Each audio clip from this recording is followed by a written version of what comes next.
Hello दोस्तों, नमस्कार। MK technical solution में आप सभी का स्वागत है। आज हम लोग जानने वाले हैं एसकेएम कंपनी का latest model package air conditioning है, इसका वायरिंग डायग्राम के बारे में जानेंगे। जो हमारा old model package air conditioning है और जो latest model package air conditioning है, इसका और दोनों का वायरिंग डायग्राम में बहुत डिफरेंस होने वाला है। तो चलिए हम लोग वीडियो को स्टार्ट करते हैं और चेक करते हैं स्टेप बाय स्टेप। तो सबसे पहले मैं आप लोग को बता दूँ, इसका डिफरेंस के बारे में बता देता हूँ। जो हमारा old model package air conditioning है उसमें देखिए दो कंट्रोल फ्यूज लगाया है। एक मेन पावर में कंट्रोल फ्यूज लगाया है, जैसे कि L1 से जो मेन पावर लेते हैं हम लोग कंट्रोल के लिए, और एक हमारा जो ट्रांसफार्मर की आउटपुट होता है उसमें दो फ्यूज लगाया है। इसमें क्या किया है, फ्यूज के जगह पे MCB को यूज किया है। दो MCB ने इसमें 4 MCB यूज किया गया है। एक हमारा जो मेन MCB हो गया, एक ट्रांसफार्मर का आउटपुट का जो मेन MCB हो गया, और एक कंप्रेसर 1 के लिए और एक कंप्रेसर नंबर 2 के लिए लगाया गया है MCB।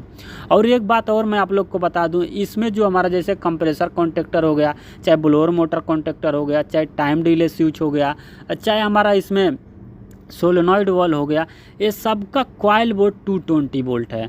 इसका सबका कॉइल वोल्ट 220 वोल्ट है, जबकि हमारा जो ओल्ड मॉडल का पैकेज एयर कंडीशनिंग है उसका कॉइल वोल्ट 24 वोल्ट है। सब उसमें देखे होंगे आप लोग, उसमें पूरा लगाया गया सब सिस्टम में उसका कॉइल वोल्ट 24 वोल्ट होता है। और इसमें आप लोग को मैं बता दूँ, इसमें देखिए ओल्ड मॉडल का जो पैकेज एयर कंडीशनिंग है उसमें क्या किया है, सोलेनॉइड वॉल को पावर हमारा आउटपुट किया है, HP का आउट से सोलेनॉइड को डायरेक्ट पावर देता है। लेकिन इसमें वो लोग क्या किया है, इसमें सोलेनॉइड को पावर देता है हमारा जो कंप्रेसर 1 है उसका NO से आउटपुट देगा, और कंप्रेसर 2 का भी NO से आउटपुट देता है। इसमें इस तरीके से वायरिंग डायग्राम बनाया है और डिफरेंस वायरिंग बनाया है वो लोग। ओके, तो चलिए हम लोग सबसे फर्स्ट हम लोग डायग्राम पे समझ लेते हैं, उसके बाद हम लोग नेक्स्ट वीडियो में डिटेल में समझने वाले हैं। तो अभी आप लोग देख सकते होंगे, इसका मॉडल सीरियल नंबर भी आप लोग को दिखा दूँ, उसके बाद हम लोग डायग्राम समझते हैं। L1 से एक फेस लिया है और वो सीधा लेकर गया है MCB नंबर 1 में। जबकि ओल्ड मॉडल जो पैकेज एयर कंडीशनिंग है उसमें वो लोग क्या किया है, इसका MCB के जगह पे फ्यूज का इस्तेमाल किया गया है। वो फ्यूज का आउटपुट हर एक पावर लेके निकाल के वो हर एक जगह पे कंट्रोल किया, लेकिन इसमें MCB लगाया है।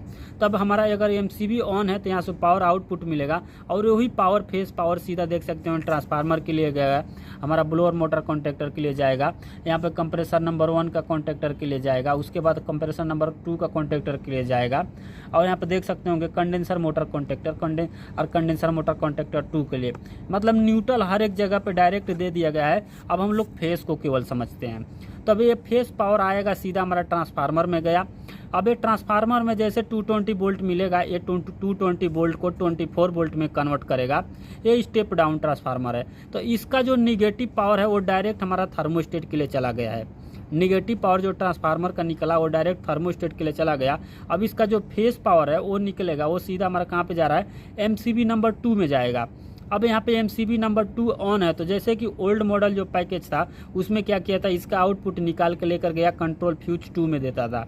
अब वो सही है तो उसका आउटपुट मिलेगा हमको सीधा, इसका RC पकड़ता था। लेकिन इसमें क्या किया है, इसमें लेके जाके MCB में लगाया। MCB अगर हमारा ऑन है तो वहाँ से हमको पावर आउटपुट मिलेगा, और वो सीधा जाएगा स्मोक डिटेक्टर के लिए, फायर कंट्रोल के लिए इसमें किया है। अब यहाँ से फायर अगर कुछ नहीं, उस सिस्टम में अगर कुछ फायर नहीं, जैसे कि जिस एरिया में ये पैकेज सप्लाई करता है उस एरिया में अगर कुछ फायर नहीं, तो वहाँ से हमको पावर आउटपुट मिलेगा, और वो सीधा जाके इसका कॉइल वोल्ट पकड़ेगा, मतलब RC आएगा। तो RC मिलेगा तो उसी टाइम हमारा ये RC आया तो थर्मोस्टेट अभी काम करना शुरू कर देगा। अब थर्मोस्टेट ऑन हो गया तो हमको वहाँ से जैसे ही ऑन का बटन दबाएंगे वहाँ से हमको एक फर्स्ट पावर मिलेगा, G पावर मिलेगा। आप लोग देख सकते होंगे कि यहाँ पे G है, Y1 है, Y2 है। अगर इसमें हीटर है तो हमको W1 W2 भी मिलेगा, हीटर रहेगा तो। हीटर नहीं है इसीलिए हमको Y1 Y2 है ओनली। तो यहाँ पे देख सकते हो फर्स्ट G मिलेगा, तो G आएगा सीधा जाके कंट्रोल रिले 1। जो कंट्रोल रिले 1 मैं आप लोग को प्रैक्टिकली दिखाऊंगा, उसी टाइम आप लोग समझ जाओगे। कंट्रोल रिले 1 का कॉइल वोल्ट पकड़ेगा। अब ये कंट्रोल रिले 1 का कॉइल वोल्ट यहाँ पे पकड़ा, लेकिन जो पासिंग पावर इसका जा रहा है, देखिए जो एक कंट्रोल रिले है इसका कॉइल वोल्ट 24 वोल्ट का है, लेकिन जो इसमें से पासिंग पावर हो रहा है ये 220 वोल्ट का है। वो 220 वोल्ट पावर कहाँ से मिल रहा है, यहाँ से देख सकते होंगे MCB नंबर 1 का जो आउटपुट पावर मिला है वो सीधा गया है, आप लोग देख सकते होंगे कहाँ पे जा रहा है, कंप्रेसर नंबर 1 का NC में, कंप्रेसर नंबर 2 का NC में गया। अब यहाँ से दोनों में गया तो इसका NC से आउटपुट पावर मिलता है, वो कहाँ पे जाता है, क्रैंक केस हीटर के लिए। दोनों में क्रैंक केस हीटर के लिए गया। अब इसका हम यहाँ पे देख सकते होंगे लूपिंग करके लिया है, इसी यहीं से लूपिंग करके लेके जा रहा है। अब ये लूपिंग पावर सीधा लेकर गया है हमारा कहाँ पे, कंट्रोल रिले 1 का पासिंग पावर के लिए। देखिए जैसे जी आएगा इसका कॉइल बोल्ट पकड़ेगा, ये पावर यहीं पे होल्ड रहेगा। अब ये पासिंग पावर मिलेगा, सीधा जाएगा उसका ओवरलोड में, ब्लोअर मोटर का जो कंटेक्टर है उसका ओवरलोड में जाएगा, ओवरलोड चेक करेगा बराबर है तो उसका आउटपुट मिलेगा, सीधा जाके उसका कॉइल बोल्ट पकड़ेगा और हमारा ब्लोअर मोटर रनिंग में हो जाएगा। अब हमारा ब्लोअर मोटर रनिंग में हो गया है तो अगर इसमें कमांड है तो हमको Y1 मिलेगा, कमांड नहीं है तो Y1 नहीं मिलेगा। तो अभी इसमें मान लीजिए कमांड है तो इसको हमको Y1 मिला, तो अभी ये Y1 सीधा आएगा कंट्रोल रिले 2 का कॉइल बोल्ट पकड़ेगा। अब ये कंट्रोल रिले 2 कहाँ पे है मैं आप लोग को दिखा देता हूँ, देख सकते होंगे कंट्रोल रिले 2 यहाँ पे है। तो अब इसमें देखिए कंट्रोल रिले 1 का जो इन से पावर लिया है वो सीधा लेके गया C5 में। ये C5 क्या है, जो ब्लोअर मोटर का हमारा जो कॉन्टेक्टर है यही C5 है।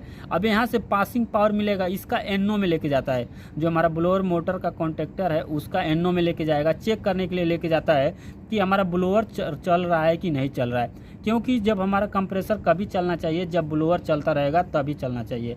तो जैसे हमारा ब्लोअर रनिंग हो जाएगा तो उसी टाइम ये पावर पासिंग होगा और वो सीधा जाएगा MCB नंबर 3 में।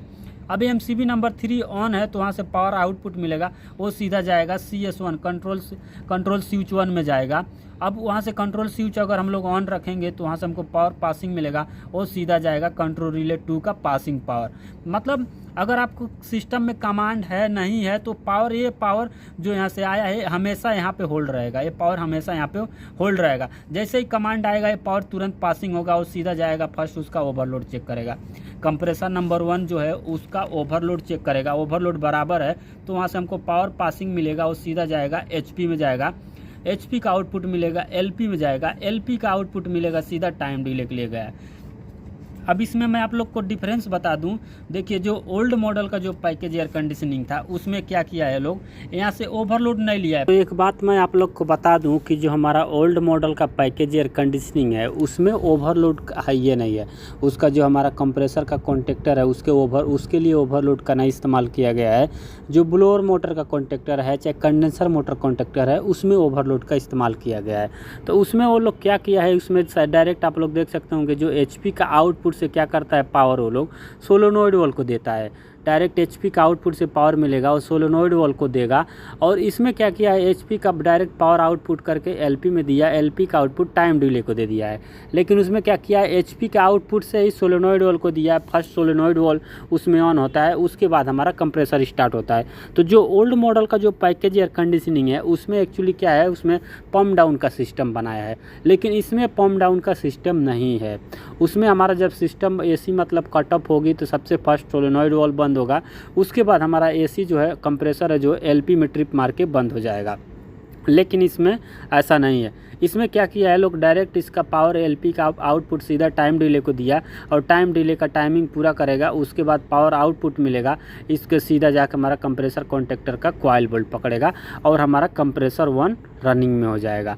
सेम इसी प्रकार जो इसमें हमारा कंप्रेसर नंबर 1 का जो वायरिंग है सेम इसी प्रकार से हमारा कंप्रेसर नंबर 2 के लिए भी वायरिंग बनाया गया है। अभी अगर हम लोग कंप्रेसर नंबर 2 को भी समझेंगे तो वीडियो बहुत ज़्यादा लंबा होगा, इसीलिए हम लोग कंप्रेसर नंबर 1 को समझते हैं। अब इसके बाद हम लोग क्या समझते हैं, कंडेंसर फैन साइकिलिंग स्विच को समझते हैं। तो यहाँ से देख सकते होंगे कि ये पावर हमारा सीधा लूपिंग करके लेके जाता है और यहाँ से सीधा लेके जाके हमारा कंप्रेसर नंबर 1 और कंप्रेसर नंबर 2, जैसे कंप्रेसर नंबर 1 और कंप्रेसर नंबर 2 का NO में लेके जाएगा।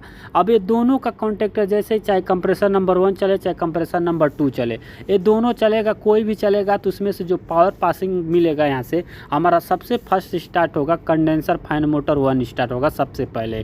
उसके बाद हमारा जैसे कंप्रेसर 1 का अगर डिस्चार्ज प्रेशर बढ़ेगा तो भी कंडेंसर सेकेंड स्टार्ट होगा और कंप्रेसर नंबर 1 का डिस्चार्ज प्रेशर बढ़ेगा तो भी हमारा second number condenser motor start होगा। तो यहाँ पे आप लोग देख सकते होंगे कि फर्स्ट जब दोनों चालू होगा तो कोई भी कंडेंसर कोई भी कंप्रेसर हमारा स्टार्ट होगा तो वहाँ से पावर पासिंग मिलेगा और सीधा जाके ओवरलोड में चेक करके ओवरलोड का आउटपुट मिलके सीधा जाके कंडेंसर मोटर 1 चालू हो जाएगा। अब इसमें से क्या कर सकते हैं, सेकेंड वाला जो कंप्रेसर कंडेंसर मोटर है उसको देख सकते होंगे यहीं से लूपिंग करके लिया है, लेके जाके सीधा हमारा दोनों फैन साइकिलिंग स्विच का आउटपुट यहाँ देख सकते होंगे।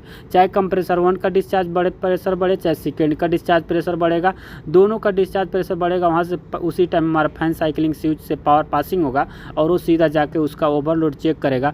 ओवरलोड चेक करने के बाद वहाँ से पावर पासिंग मिलेगा और वो सीधा जाके उसका कॉइल बोल्ट पकड़ेगा और हमारा कंडेंसर मोटर सेकेंड भी रनिंग में हो जाएगा। तो आप लोग को इस वीडियो में अगर कुछ भी डाउट लगा हो तो हमें कमेंट सेक्शन में कमेंट करके पूछ सकते होंगे। तो आशा करता हूँ दोस्तों ये वीडियो आपको पसंद आई होगी। वीडियो अच्छी लगे तो लाइक और सब्सक्राइब करें और ज़्यादा से ज़्यादा शेयर करें। वीडियो को अंत तक देखने के लिए बहुत बहुत धन्यवाद। आपका दिन शुभ हो। मिलते हैं हम लोग नेक्स्ट वीडियो में।